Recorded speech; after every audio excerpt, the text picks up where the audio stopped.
That's lovely. Welcome, everybody. I'm Nancy Clark, a member of the Committee of the Friends of the National Library of Australia. First, I want to acknowledge the traditional custodians of the land on which we're meeting, the Ngunnawal and Ngambri people.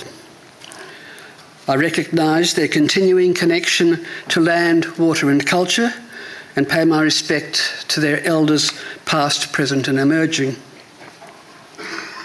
Some of you are joining us online from other places, and I extend that respect to the Aboriginal and Torres Strait Islander peoples in the places as you are today.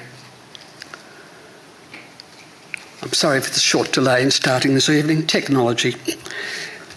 But I'd like to welcome you to this special evening, a conversation between two eminent Canberra historians, Alan Mawer and Martin Woods.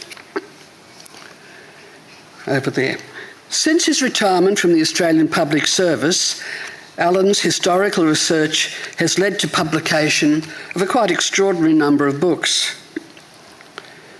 He describes his research interests as maritime history, Antarctic history, Australian colonial history, Australian military history, and the history of cartography.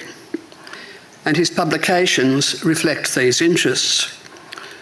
They include, among many others, Incognita, South Sea Argonaut, and Most Perfectly Safe. But he's also published about land topics in, for instance, his well-known Canberry Tales, an informal history of what we now know as Canberra, before it was Canberra. And he is currently the president of the Canberra District Historical Society. But this evening, we are definitely not on land, we're at sea, following some of the adventures of the man we know when we speak English as Ferdinand Magellan. Portuguese-born and trained, Magellan, an adventurer with driving ambition and a navigator of remarkable skill, transferred his allegiance from Portugal to Charles V, King of Spain and the Holy Roman Emperor. Those of you who, of a certain age, who went to school in New South Wales may recall learning in primary school of Magellan's heroic and successful attempt to reach the almost mythical Spice Islands by sailing west from Europe rather than east. In 1520, he navigated a safe route from the Atlantic to the Pacific Ocean, through what we now know as the Magellan Straits. We also learned back then, it is a long time ago, that Magellan is identified as the first person to circumnavigate the globe, more or less. Alan's research into the sources behind Magellan's voyage has led to publication of East by West, you could wave it around perhaps, the new navigation of Ferdinand Magellan. Thank you. There it is, very nice one. Okay. Tonight Alan will be speaking with Dr. Martin Woods, formerly Curator of Maps here at the National Library and currently President of the Australian and New Zealand Map Society. Martin, too, is a published author with the NLA publication Where Are Our Boys? How Newsmaps Won the Great War, and was editorial consultant for another significant NLA publication, Australia in Maps, Great Maps in Australia's History. Martin has also conducted a number of interviews for the NLA's wonderful oral history collection. That's from me. Now, just mechanics. The way the evening is going to work is that Alan and Martin will have a conversation for about 40 minutes, and then Martin will open up the discussion to members of the audience for about 15 minutes or whatever the time allowance is. And as a reminder, the usual practice, if you have a question, please wait to be called or signalled, and also please wait for the microphone to come to you. That's important. And if you are joining us online, do please welcome to ask questions also. You can do that by using the Q&A function that is on the screen of your computer or phone or whatever it is that you've logged in on, and the questions will come through here through to us, and we'll be able to, time permitting, they will be relayed to Martin and Alan. And just as a reminder, something you probably do know, and that is that the bookshop has copies of East by West for sale, and there will, after the conversation, you're invited to go up to the foyer where Alan has kindly agreed to sign copies. Now, over to our guest speakers, Alan Mawer and Martin Woods.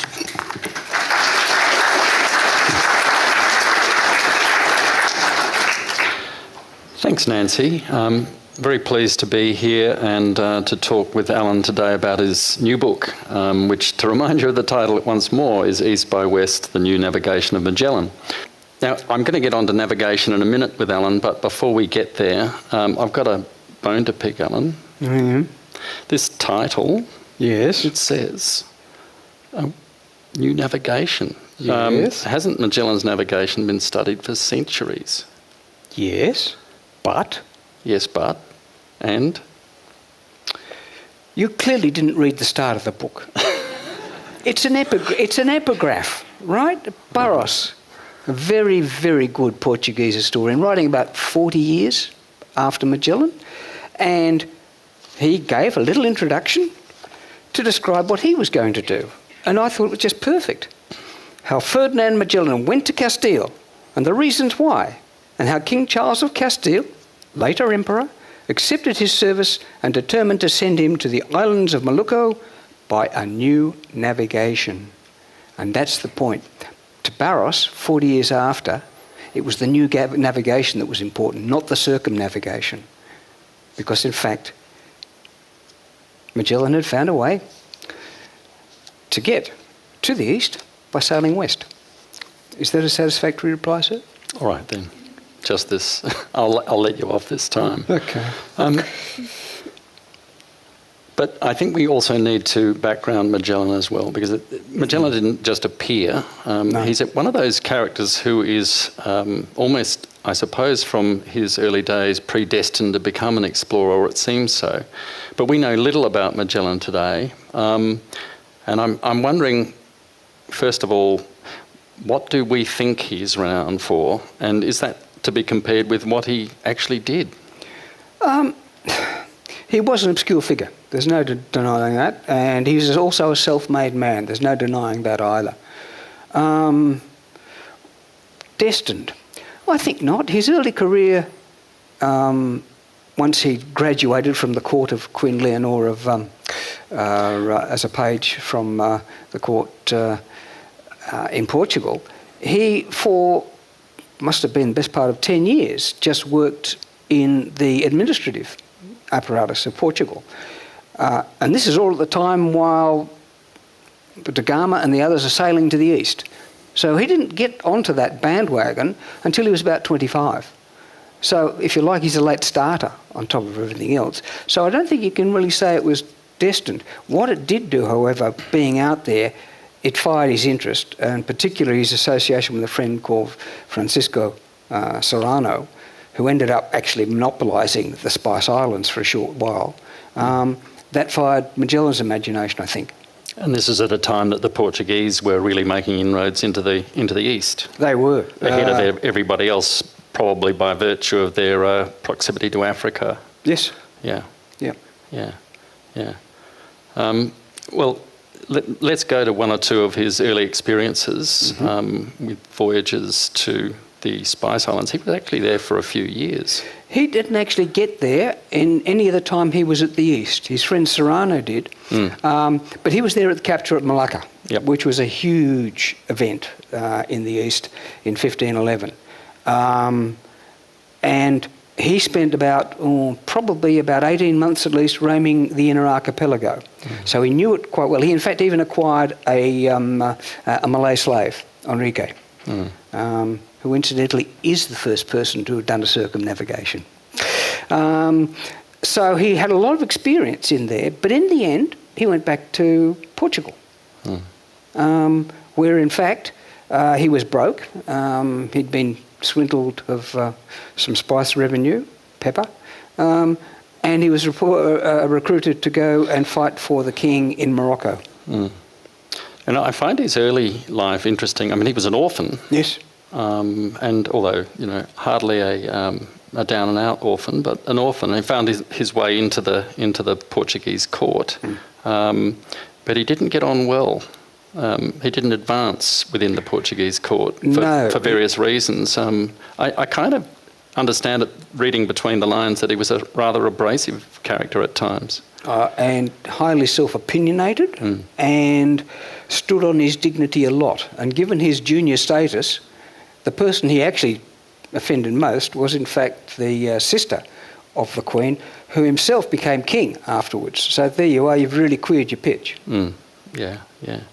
So, well, that brings us to working our way towards the voyage. I still struggle to understand how it can be that an orphan from the far north of Portugal, Spain's main antagonist, and we've got to understand from the previous information that these two powers had divided the world between themselves by his time.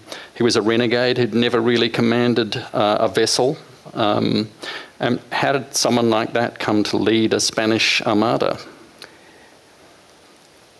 Looked at one way, you could say he's a great con man.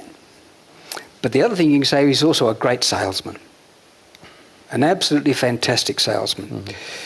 Once he'd exhausted his options in Portugal, he goes to Seville and then manages to get an interview with King Charles at Valladolid, and he takes a lot of materials with him.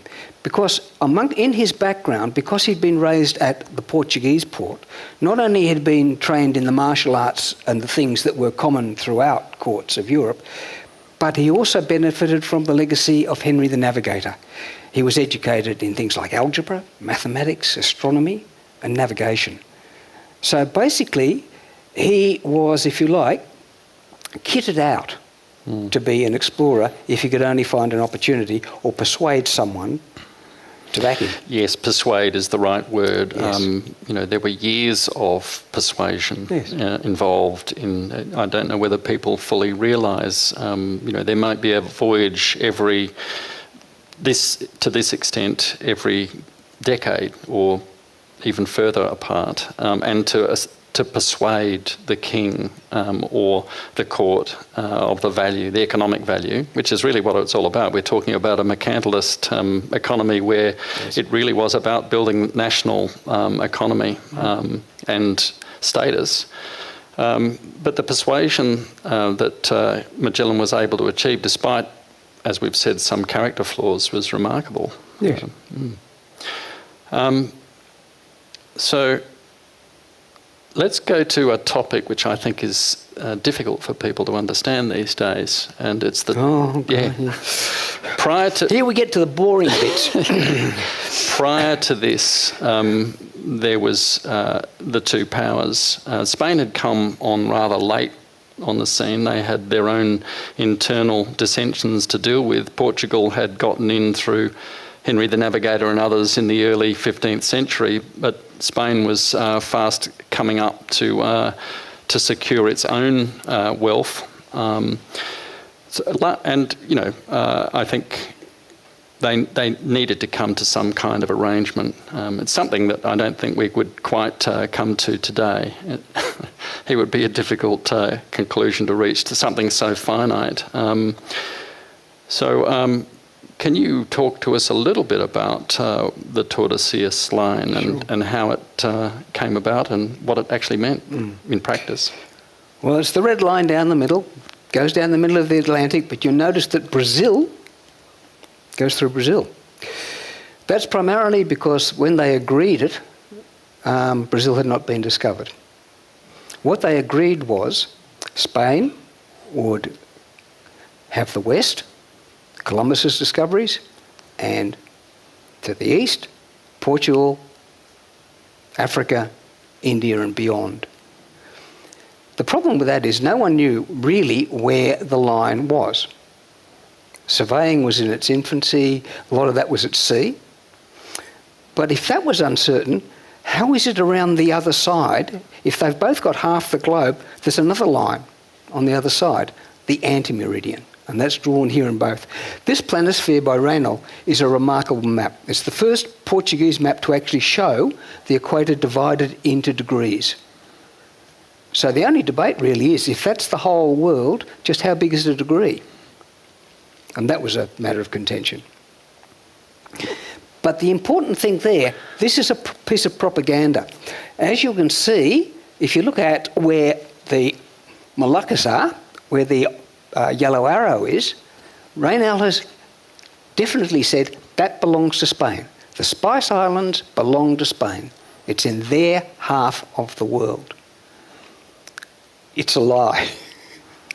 What Reynolds has done, and this is a very credible map, and we haven't got that slide that actually shows the shift. We have, haven't we? Yes. Now, we'll show it later. What Reynolds has done, he's nailed down the anti-meridian on one side and stretched the world wider. And the effect of that is, in fact, to push the Moluccas into Spanish territory. It's a great piece of cartography, but it's a lie. That was one of the documents, in my view, it's disputed, that's one of the documents that Magellan used to persuade the Spanish court that they had a valid claim.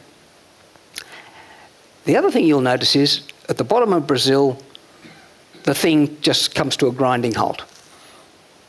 That's because Brazil was discovered in 1500, but by the time Magellan was doing his pitch, no one had got any further south than the River Plate. And that was a mighty estuary. No one was sure whether that might be a way to the west. What he did, Magellan did, was to basically imply that, well, I don't know that either, but I'm pretty sure there is a strait somewhere south of that, and I'm prepared to go as far as 75 degrees south to find it. And the argument was persuasive. The main person who was persuaded was Charles himself. He was very, very young. He was only a teenager. And a lot of the court were saying, this is a nonsense. This is going to be an expensive failure. But he persisted. And Charles said, no, you can have 5 ships. Go and find the Spice Islands for me. And Magellan did. And Charles was Habsburg Spanish ruler at this stage, is that right? Yeah. Yeah. He had the elongated jaw and the dribble, everything. But that changed the whole nature of the Spanish monarchy had changed. And that was really to Magellan's advantage. It was. Charles had been raised as a Fleming. Flanders was really his Habsburg inheritance. But because his mother, Juana the Mad, had been married to the Duke of Burgundy, Magellan became heir to the Spanish throne. But basically, he thought of himself as a German. We are still looking at Spain and Portugal here, but the structure of the voyage is really interesting. The hierarchy, the way in which the 2 powers were distributed across the 5 ships. How is this meant to work? Magellan wants as many captains, pilots and masters to be Portuguese as he can get. And the reason for that is that's where all the expertise is. The Spanish were great at appointing captains who knew absolutely nothing. But don't forget, Columbus was Genoese, wasn't he? But the court, particularly Bishop Fonseca, were very nervous about this. So they ensured that he had a good substantial cohort of Castilian noblemen, including a co-agitator. In theory, in equal command, Cartagena. And he was what can I say? He was a court appointee of very little substance but a considerable amount of status. The funny thing about that is that hierarchy was there, and Magellan was not allowed to take as many Portuguese as he wanted, and recruitment was very difficult anyway, but there was always this tension. On the fleet, you've got basically Magellan trying to keep his concept secret because they're his only real security, and a bunch of Castilians who, if they'd had their druthers and knew where they were supposed to be going, would have deposed him overnight. So you've got an incipient mutiny from the word go. Not what you call a stable arrangement. And this came to a head at Port St Julian, fair way down the coast. This map won't help us there, neither will that, but this one comes a little closer and also gives that view of the River Plate. It's interesting. Underneath the script saying Brazil, that's the River Plate, right? The same latitude as the Cape of Good Hope. But below it, there's what appears to be a way through America. The trouble with it is there's no exit from it. If you look around to the other side, you end up in the Great Gulf, which is Ptolemy's concept. And that little dot, or some of those dots beyond the Malay Peninsula, that's where Homan said the Spice Islands are. So if you can't get through, all you can do is keep sailing around that coast, and sooner or later, you'll arrive there. And that's what Magellan actually said, if I can't find a strait, that's what I will do. In spite of the fact, of course, he would then have been trespassing on Portuguese territory. The voyage nearly ended at Port St Julian. Yeah. How well did Magellan acquit himself there? And, did that put an end to it? The Castilians decide that they've had enough, mainly because they've been on short rations, among other things, for quite a while. And they're going to take over. And basically, of the 5 ships, they command 3. And they just say, it's our way or the highway, Ferdinand. What he says in reply is, I don't think so. He's only got 2 ships. But he sends a skiff around, negotiating, talking, commanded by his master-at-arms, Espinosa. And on one of the ships that have been taken, Espinosa goes aboard, he goes into the cabin, he parleys with the captain, and as it's unsatisfactory, he just pulls out a dagger and stabs him to death. This does resolve part of the issue because Espinosa is now in charge of a ship and the balance of power is now back in Magellan's hands. The Castilians are weak as water, actually. They put up a vague show and then just basically surrender. And Magellan takes his revenge. The leader of them is hung, drawn and quartered. But more to the point, he decides that his co-leader, Cartagena, who has been heavily involved in all this conspiracy, can no longer be allowed to continue on the voyage because he will continue to subvert it. So he maroons him in Port St Julian. And Cartagena is never heard of again. So that problem's been fixed. And you wouldn't want to be putting up your hand for mutiny after that, would you? So it's quite effective. But the descent continued. Oh, maybe because didn't they lose a ship there? Yes, they did. They lose one of the ships, but life has become pretty miserable. They're on short rations already, and he's just continuing to lead them further south, looking for this strait that probably none of them actually believed existed. And the weather's getting colder. This strait. The strait. This is a rather pretty Dutch map of the strait, cleaned it up nicely. Looks very easy to navigate. How did they know that actually they had reached the strait? Were they just desperately exploring every possible opening? They looked into every opening. Yeah. And they almost missed this one because there's a long spit along the entrance to what they call the Cape of 40,000 Virgins,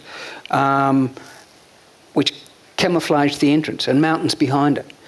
And it was only Magellan who, in fact, he was advised, I don't think there's an entrance here, but he said, we're testing everything. So he sent 2 ships in. And fortunately, the weather was benign. Now, normally in Magellan Strait, the westerlies blow all the time, the roaring 40s. In fact, they're all in 50s, the howling 50s. But the navigation, the ships were able to get through reasonably well, but they had to explore an incredible number of channels to do it. But in the end, they come out at the end and they found it. In the interim, however, one of the ships has deserted.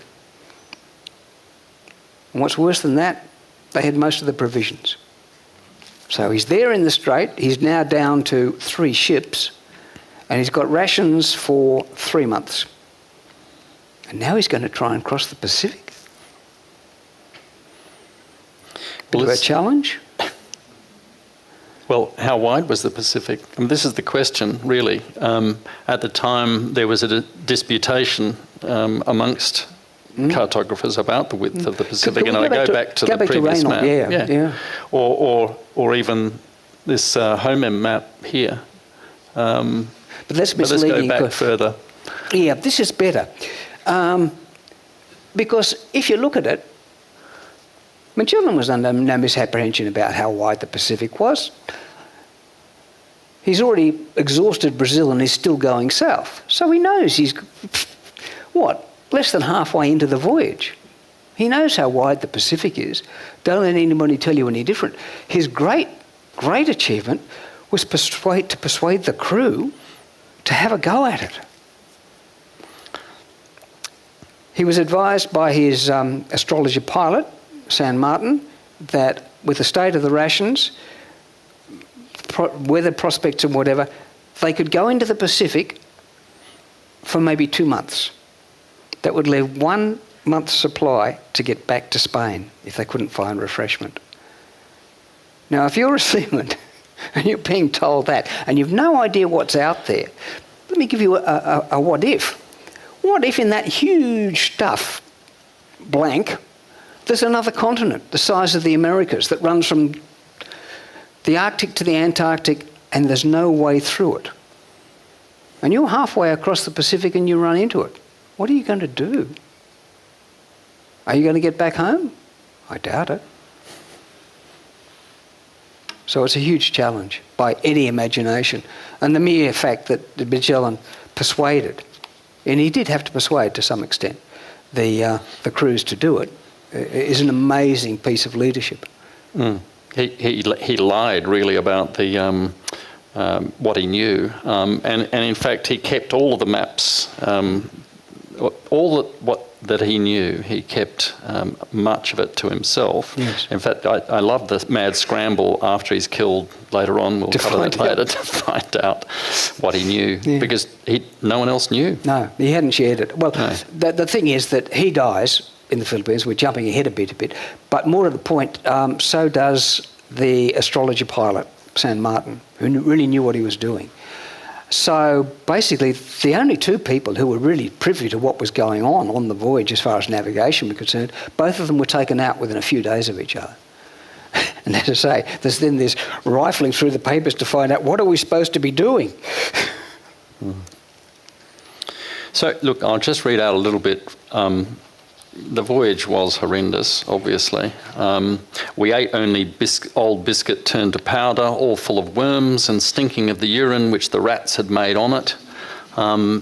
Having eaten the good, and we drank water impure and yellow, we also ate ox hides which were very hard because of the sun, rain and wind. And we left them 4 or 5 days in the sea, and then laid them for a short time on the embers, and so we ate them, and often also sawdust from the planks. And of the rats, which we sold for half an EQ apiece, some of us could not get enough. Mind you, Pigafetta? He's a bit of an exaggerator. I mean, he was an Italian gentleman, and a great admirer of Magellan, and he went along, and Magellan could do no wrong with him. But I'd like to observe that he didn't get sick on the crossing, probably because he had a gentleman's stores. Furthermore, when they actually get to the Philippines, Magellan still has a sour life, which I can only assume was again part of his private stores. So the eating, the chafing gear and all the rest of it I'm sure was true, but it was basically the common sailors who were doing that. So they're faced with the Pacific, and he persuades them to make the crossing, and they start to make the crossing. And one of the more incredible things in this story is that he doesn't take the course that is intended, he takes an alternate course. And I've got your map up there that Brendan kindly did for you. Thank you, Brendan. And, it shows something of that decision-making. Do you think his goals were the same as Charles's goals, or had he a different goal all along? Definitely not. Like all conquistadors, and he saw himself in that sort of mould, he was basically in it for what he could get out of it.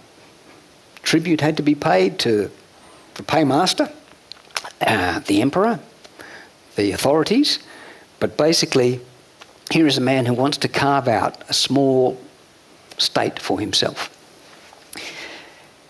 Desiato is at the end of the Strait of Magellan.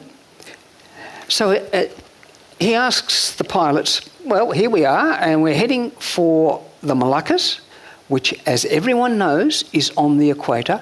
What course do we steer? And they say northwest. Well, that's only going to get you halfway across, isn't it? Although nobody knows this, of course. All right. And then Magellan says, yes, but we've already established that the compass varies 22.5 degrees from true. So what course do we actually prick on the chart? And they all think about it for a couple of minutes and say, oh, that'd be west-northwest, wouldn't it? Remember, getting to the equator. And with parallel sailing, what you do is you get to the equator and then you sail along it until you run into the Moluccas. Magellan's not doing that. He's in fact pointing further. North of New Guinea on that course, he should have reached the equator. He would have reached the equator. And it's still short of the Moluccas on that map. But he continued north. And the reason he continued north was to find a place that Ptolemy had mentioned, Cape Catagara. Because in Magellan's mind, that was associated with other things, particularly a reference in a book he'd read to pale-skinned people with gold coming from the north. The Ryukyu Islands, Lequios, as it were called. And in this book, there's an annotation in Magellan's own hand where he's crossed out, or at least indicated, he's indicating Lequios, and written next to it, Ophir and Tarsus, King Solomon's mines, gold. And that's what he's looking for. He's looking for a kingdom of gold. Very much like Cortes and Pizarro. And that's why he's in fact already disobeyed the emperor's instruction, because the emperor said you must go to Molucca first before you do anything else. And yet he's already crossed the line, the equator, that indicates where Molucca is. So he's pursuing his own agenda, not the emperor's. Naughty boy. And there were penalties involved. His instructions specifically said, you go anywhere other than the Moluccas first, and you do it on pain of property and life. And furthermore, there was collective punishment. That was going to be the true for all the crews as well, who, of course, I can only imagine, had no idea that anything like that was in the instructions. So he was risking everything, absolutely everything. Did he think he would even return? Probably not. Probably not. It sounds like a risk-taker's approach to the whole enterprise, and one that could reach him either a full bottle or nothing. Yes. Yeah, real gambler's option. That's it. Yeah. So the Armada, or what's left of it, we're down to three. Found its way to Guam and the Marianas, then on to Umanon Island in the eastern Philippines. And I'll get a map up showing a little bit of this. You can see. And then finally for Magellan on to Mactan off Cebu, which is towards the top of that map. So were they in Spanish or Portuguese waters, Alan? There was some debate on board about that. Wasn't there a debate between the pilots and the more theoretical...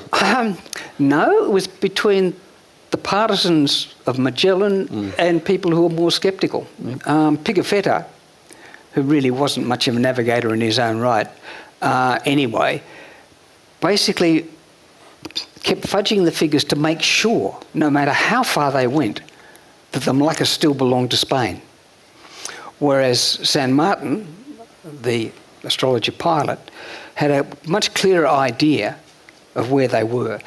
And it's clear from indirect references from another pilot, Albo, that he had nailed where they were and the Moluccas were, where Homenhon was, to within 3 degrees of longitude. An amazing achievement. But unfortunately, it was in the Portuguese hemisphere.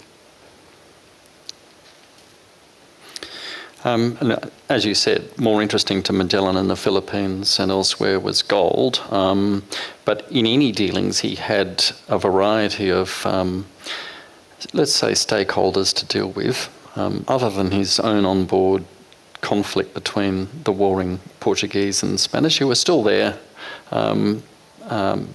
pushing particular barrows. But they also had the tribal Camoros to deal with, as well as the Muslim Raj at various junctures along the way. How would you describe his approach to dealing with these very different groups? He was a devout Catholic, and he regarded his expedition, among other things, as a crusade. But you're dealing with two groups. The archipelago had started to be Islamised about 100 years earlier. So it's a mixture of what he called Moors and heathens. Moors were, as far as he was concerned, wasted effort. There was no way in the world you could convert a Moor, and he didn't even try. Heathens, on the other hand, were much more tractable, particularly if you could offer inducements. And the inducements he offered were, of course, military force, among other things, apart from trading. But what that meant, of course, is he got himself immersed in local politics. Always a hazardous thing if you don't know what the politics of the country are, and he didn't. Look, I put this map up. I'll just draw a diagram up for you, perhaps to explain further in terms of, I think what we don't really fully appreciate about the time is we didn't really know prior to a circumnavigation what the size of the Earth was. Yes. So we're really talking about a missing, eighth? Magellan thought that at the equator there were 17.5 leagues to a degree. There are, in fact, 20, which means his globe was only 7/8 the size of ours.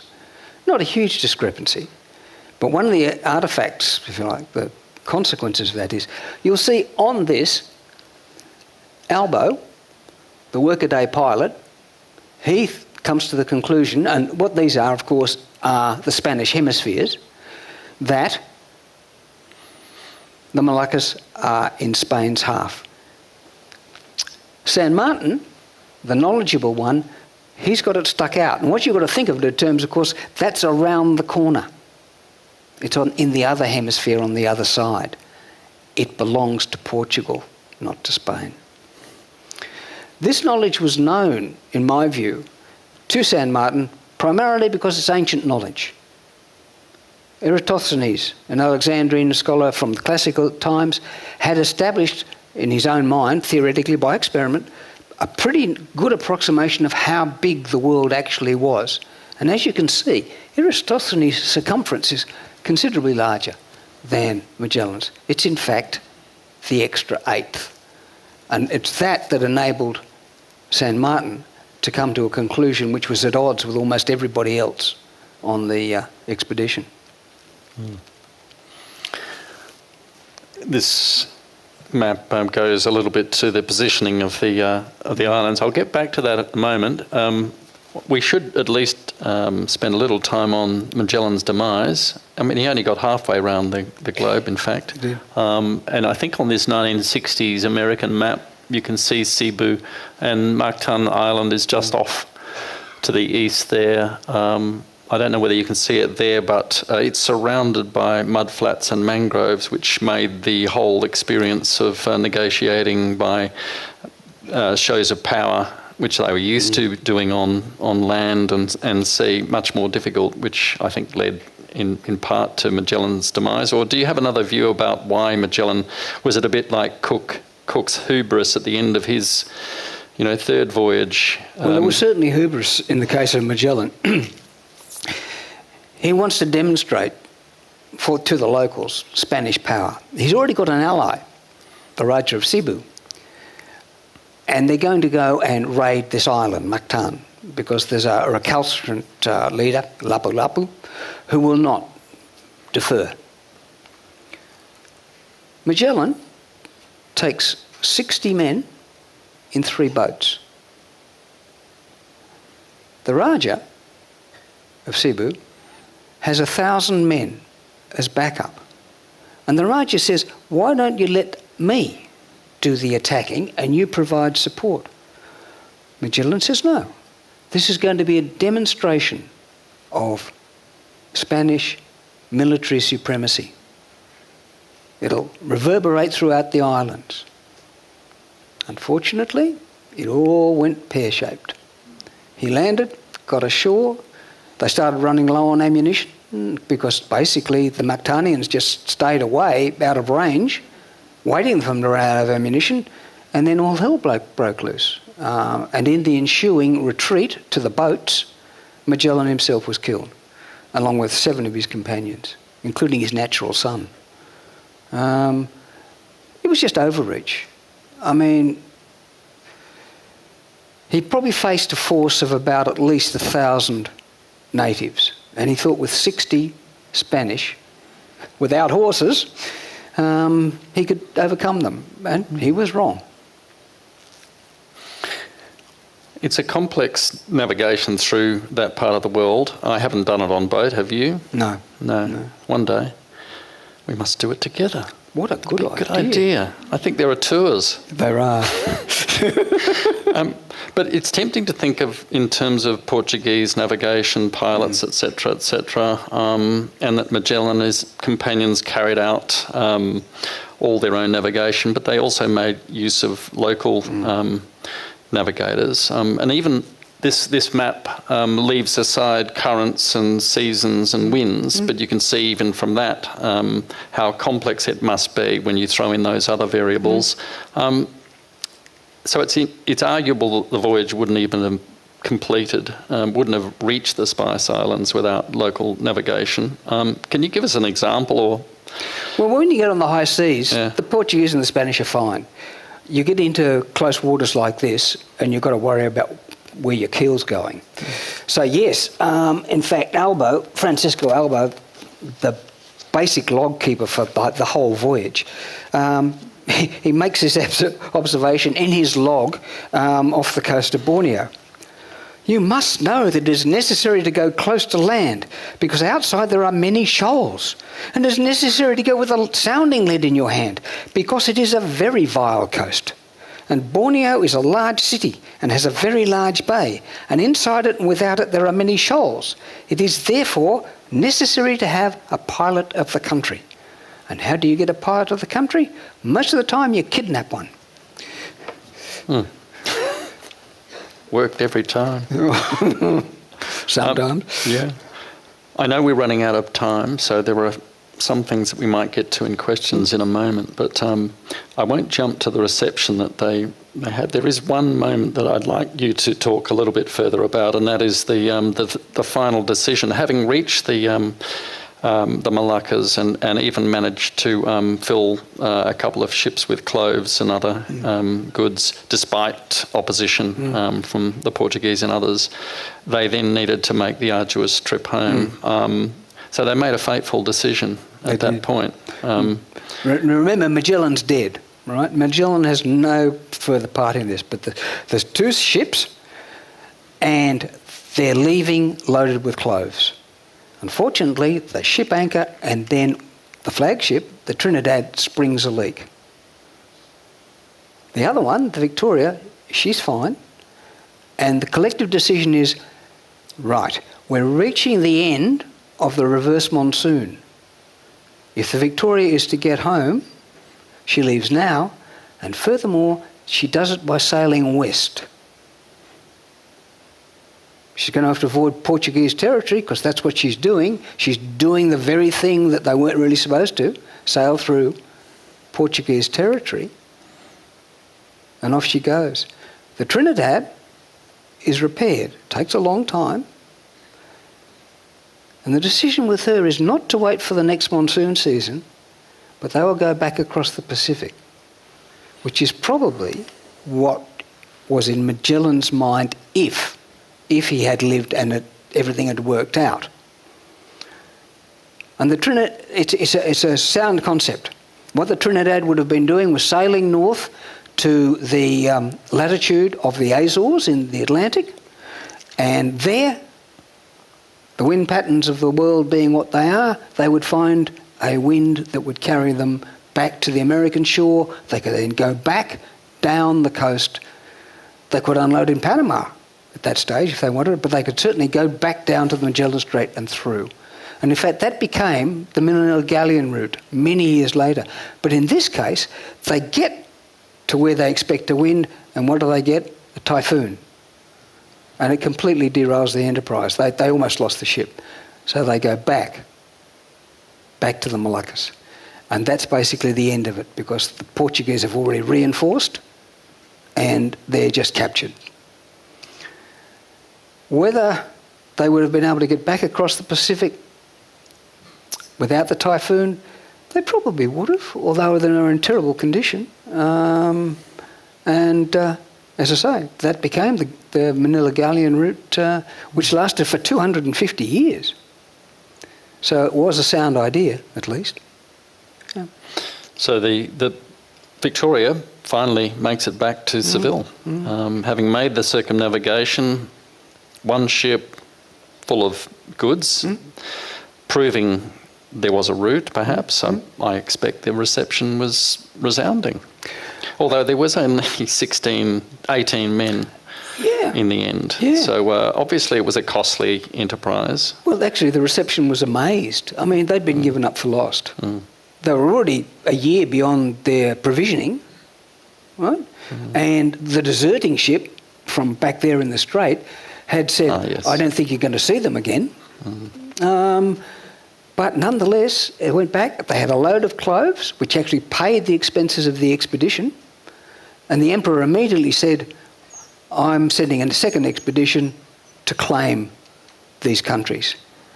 And when he said that, he was meaning the Moluccas as well as the Philippines, because he'd convinced himself, or been convinced, that in fact they were Spanish territory.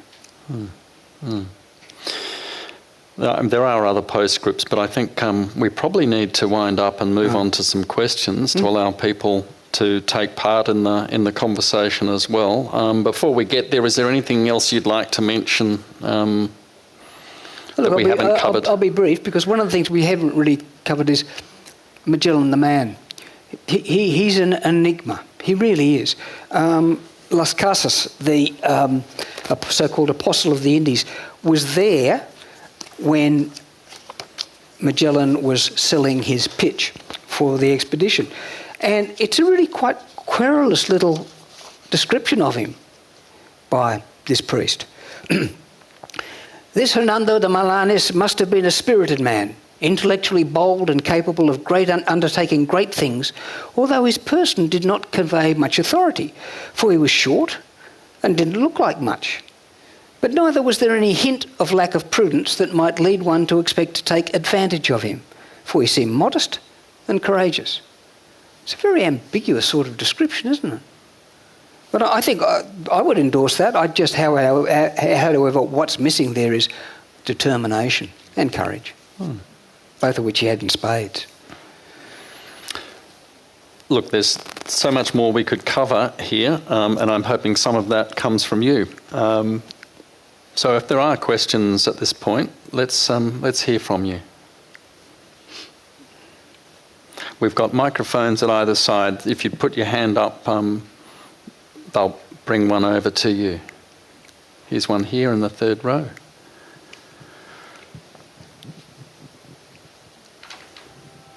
Thank you, Alan. Is this on? It's on. Could you tell us a bit more about what they ran into in the middle of the Pacific and any interactions that may have been there? And did they get any more food on the way? I wish they would have said, I wish the answer was yes, because Magellan was forever promising, look, we'll find somewhere to find refreshment. In the entire Pacific crossing, they came to 2 small islands, Whakahina, which had nothing to offer, birds and trees, wrote Pigafetta. They go on a bit further, and Tiburones. These are in the Line Islands. Tiburones didn't have anything really to eat except sharks, and that's what Tiburones are. They're sharks. Because they were lucky, it was a breeding ground. The lagoon was a breeding ground for the black-tipped reef shark, which is still prevalent there. That enabled them to stock the larder to some extent. But it's amazing. They passed through one of the most island-rich parts of the Pacific, and that's all they saw. Guam wasn't much better. There was not much resupply there because the Chamorro didn't have much to offer. They were completely out of their staples by the time they got to the Philippines, and it's a miracle they got there. Is there another question in the front here? Thank you.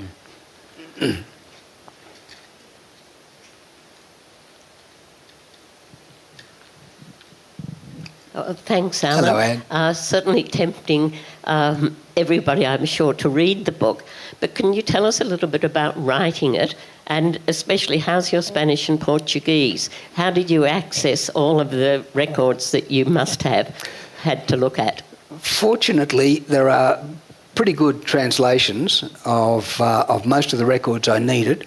I did have to resort to Portuguese and Spanish with the aid of a dictionary, to some extent. So that's all a bit dubious. But it was relatively easy. It was easier than I thought, mainly because a huge amount of scholarship had been put into Magellan, particularly last century. And a lot of it was English scholarship in English. So it could have been a lot harder. On the other hand, in many cases, I just felt that some of the English translation looked a bit dubious to me, and I had to go back to the originals to see if it resonated correctly. I mean, I couldn't correct it, could I? But I could at least get a sense of, has the translator been reasonably faithful to what I perceived to be the sentiment? It wasn't all that hard, I have to say. And in fact, there's more room for error in the lack of records than in people's... There's been thousands of interpretations, and this is a new one, I think, one that adds a great deal to the conversation around the navigation side, which surprises me, to be honest. But there are differences of opinion. Magellan is one of those characters that leads to almost violent debate for some reason. For some reason. Well, we can see one obvious reason, but still to this day. The Spanish have been at loggerheads with the Portuguese over Magellan's voyage for 500 years now. When the voyage was going on the UNESCO Intangible Heritage Register, the Spanish complained. And in the end, it's a joint one. It's Magellan and Elcano, who's the Spaniard who brought the Victoria home. That was the compromise. They're still doing diplomatic compromises over Magellan 500 years after. And there are, of course, those in Indonesia, etc., who claim Magellan for themselves. But look, we've only got time for one more question up the back there. Thanks, Alan. Can you expand a bit on... Microphone? I think it was on. It was just a bit quiet. Is it on? Yes. when they got to the Moluccas, you spoke of a bit of a delay and messing around and the two ships going separate directions and the Portuguese stopping things. Can you give us a sense of, are these lots of Portuguese sailors already there and basically living there? It goes back to Serrano, Magellan's friend, who had ensconced himself in the islands, married a Raja's daughter, and was basically controller of the spice trade. But he had gone there with 6 companions. That's how many Portuguese there were in the islands. 6. But the Portuguese had been trying to rein him in, and they kept sending ships to try and bring him back to Malacca to hold him accountable, and for them, of course, to then have an official monopoly of the spice trade. So the Portuguese presence was minor, far disproportionate to the force they could bring to bear.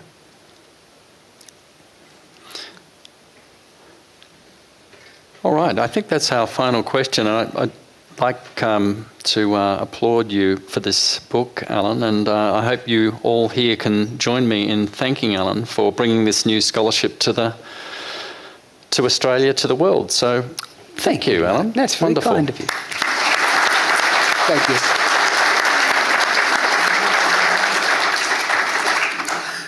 Well, it was a new navigation art, wasn't it? Good title.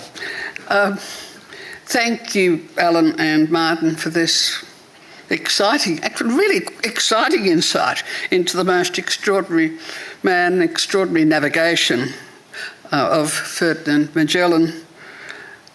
Going back to primary school, I remember vividly the sense of wonder our primary school version of this voyage evoked in me, and I now see that, limited though the information we received was, the wonder was well-founded.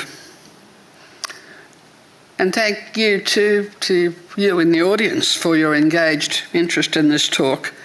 It has been recorded and in a week or so will be available online for those who'd like to revisit it. Now, just winding up, as I've said earlier, Alan's kindly agreed to sign copies of East by West. He'll be going up into the foyer where there's a table, and the bookshop is open with copies of East by West for sale for just a little bit longer. So thanks again for joining the Friends of the National Library of Australia for another great event. We run a fine program each year, and we always welcome new members. So thank you and good evening.